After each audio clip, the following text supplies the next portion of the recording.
Hello అండి, welcome to my channel are the cute Chaitra's.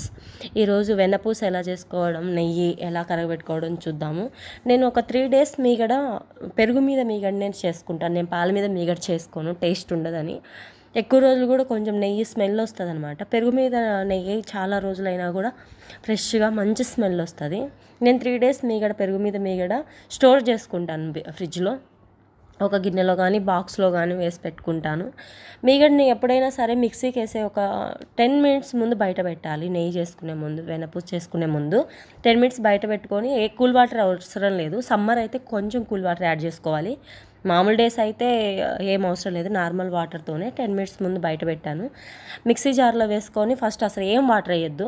నేను వేసిన కొంచెం ఆ వాటర్తోనే మిక్సీకి వేద్దాం. ఫస్ట్ ఒక 2 minutes కూడా అవసరం లేదు, ఒక 2 rounds తిప్పితే చాలు.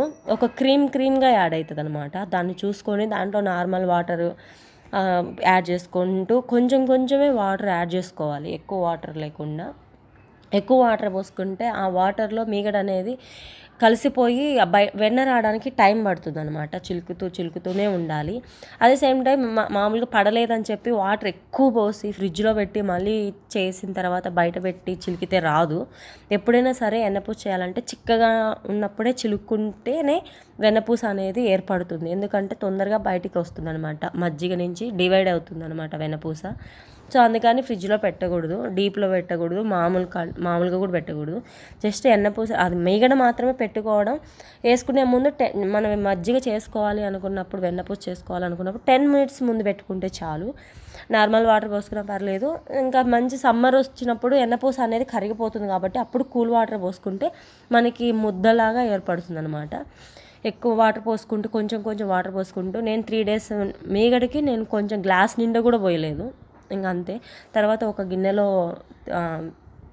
పోసుకొని మనం మీగడిని అదిగో అలా ముద్దలాగా వస్తుంది అనమాట. ఒక గిన్నెలో పోసుకొని ఆ మజ్జిగ మళ్ళీ మనం తాగొచ్చు. మేము మజ్జిగ కూడా తాగుతాము. ఎందుకంటే మేము పాలది కాదు కదా, పెరుగుదే కాబట్టి మనకి ప్రాబ్లం ఉండదు, మజ్జిగ తాగొచ్చు మంచిగా. అలా మనం ఏదైనా సరే ఎన్ని రోజులు, ఒక 4 days అయినా, నేను లాస్ట్ 3 days బ్యాక్ అనమాట, అది ఇది కలిపి కరగబెడతాను. మనం ఏ వెన్నపూస అయినా తీసుకున్న తర్వాత అది పెరుగు మీద మీగడ కాబట్టి ఆ మజ్జిగ చాలా టేస్ట్గా ఉంటుంది. ఒక నిమ్మకాయ ఉప్పు వేసుకొని తాగొచ్చు. ఎండాకాలం కాబట్టి ఇంకా వచ్చేది అలానే చేసుకోవచ్చు. అలా మజ్జిగ అలా తాగొచ్చు. వెన్నపూసని మాత్రం ఎంత వెన్నపూస అయినా సరే డీప్లో పెట్టినా మంచిగా ఫ్రెష్గా చేసినా మాత్రం ఒక్కసారి వాటర్లో అనేది కడగాలి. ఎందుకంటే మనం తీసిన మజ్జిగ అనేది ఒకటి ఉంటుంది కాబట్టి ఆ వెన్నపూసలో మంచిగా క్లీన్ చేసుకోవాలి. ఆ మజ్జిగ వాటర్ అంతా పక్కన పంపేయాలి. అవి తాగొద్దు, అవి దాంట్లో కలుపుకోవద్దు. ఇవి నేను పారబోస్తాను అనమాట. వాటర్ మంచినీళ్ళతోనే నేను కడిగాను. మంచినీళ్ళతో కడిగి ఫ్రిడ్జ్లో కొంచెం గట్టిగా ఉంటుంది కాబట్టి కొంచెం పిసికినట్టుగా పిసికి, కొంచెం స్మూత్గా వెన్నపూస కాబట్టి పిసికితే చెయ్యి అంతా అయిపోతుంది. అలా అంతా కడిగి ఆ వాటర్ పాడేద్దాం. మజ్జిగలో కలుపుకోవద్దు. మజ్జిగలో మంచిగా చిక్కగా ఉంటాయి కాబట్టి ఆ మజ్జిగ చాలు. అలా ఒక 2 times 3 times మనకి ఫ్రెష్ వాటర్ కనిపించేంత వరకు, ఓకే బాగుంది అన్నంత వరకు కడుక్కోండి. పిసక్కుండా మామూలుగా వేళ్ళతోనే అనమాట స్మూత్గా అలా కడుగుతూ ఉంటేనే మన చేతికి కాకుండా ఎక్కువ స్ప్రెడ్ అవ్వకుండా ఉంటుంది. అలా కడిగిన తర్వాత సిమ్లోనే, హైలో పెడితే పొంగిపోతుంది అనమాట, నురగగా వచ్చి. అందుకని సిమ్లోనే కాచుకోవాలి. చాలామంది కరిగిన తర్వాత లాస్ట్లో తమలపాకు కానీ మునగాకు కానీ ఏదైనా వేస్తారు, మెంతులు కూడా వేస్తారు. నాకు మెంతులు అనేది ఇష్టం ఉండదు. నాకు ఒక 2 daysకి కొంచెం చేదు కానీ కొంచెం వేరే స్మెల్ వస్తుంది కాబట్టి నేను మెంతులు వేయను. తమలపాకు వేస్తే చాలా బాగుంటుంది. ఇక్కడ టౌన్లో కాబట్టి మనకు అప్పటికప్పుడు ఏం దొరకదు కాబట్టి నేను మునగాకు వేయలేదు, తమలపాకు వేయలేదు. నేను జస్ట్ ఉప్పు మాత్రమే వేస్తాను. ఎందుకంటే నిలవ ఉంటుంది, ఆ స్మెల్ ఎప్పటికీ టేస్ట్ మారదు. చాలామంది ఉప్పే వేస్తారు, నిలవ ఉండే వస్తువుకి ఉప్పే కదా కావాలి అని చెప్పి ఉప్పే వేస్తాను. బటర్ కూడా స్టోర్ చేసుకోవచ్చు వెన్నపూసని. నెయ్యే కరగబెట్టుకోవాలని లేదు, దాంట్లో కొంచెం పసుపు కొంచెం ఉప్పు వేసి మిక్స్ చేసి ఒక బాక్స్లో స్క్వైర్ షేప్లో పెట్టేసుకొని బటర్గా కూడా వేసుకోవచ్చు. పిల్లలకి చాలా హెల్దీ. నెయ్యి అయినా మంచిగా సున్నుండల్లోకి ఫ్రెష్గా మన కళ్ళ ముందు మనమే చేసుకుంటాం, మన చేతులతోనే చేసుకుంటాం కాబట్టి ఇది కూడా మంచిదే హెల్త్కి చాలా, పిల్లలకి మాత్రం. మంచిగా ఇంట్లోనే చేసుకుంటాం. మాకు టౌన్లో ప్యాకెట్ పాలు అయితే కాదు, బర్రె పాలేను. మేము ఒక డేకి లీటర్ అట్లా తీసుకుంటాం కాబట్టి మేము మీగడ చాలా తక్కువ అనమాట తినను. నేను కూడా తినను, పాప తినదు. పెరుగు మామూలుగా తింటుంది తప్ప మీగడ ఏం తినదు. అందుకని ఆ మీగడని మేము స్టోర్ చేస్తాము. పాల మీద మీగడ స్టోర్ చేయను, నేను పెరుగు మీద మాత్రమే చేస్తాను. చాలామంది పెరుగు మీగడ తినేస్తారు, అలానే మేము తినము. అందుకని మనకి నెయ్యి అయినా అవుతుంది. అలా సిమ్లో పెట్టుకొని అలా నిదానంగా కరుగుతూ అసలు సిమ్లోనే ఉండాలి. కొంచెం పెద్ద గిన్నె పెట్టుకున్నా పర్లేదు, ఎందుకంటే అది బాగా పొంగుతుంది. ఆ నురుగంతా పోతే మనకి నెయ్యి క్వాంటిటీ పోతుంది అనమాట. అందుకని చిన్న సిమ్లో వెండి దగ్గరుండి కాచుకుంటూ ఉండాలి. అలా తేలుతూ ఉంటుంది నెయ్యి అనేది, ఒక ఆయిల్ లాగా అవుతూ వస్తూ ఉంటుంది. రెడ్ కలర్లో, గోల్డ్ కలర్లో కాచుకుంటే ఎన్ని రోజులున్నా మనకి డిఫరెంట్ స్మెల్ ఏం రాకుండా ఉంటుంది.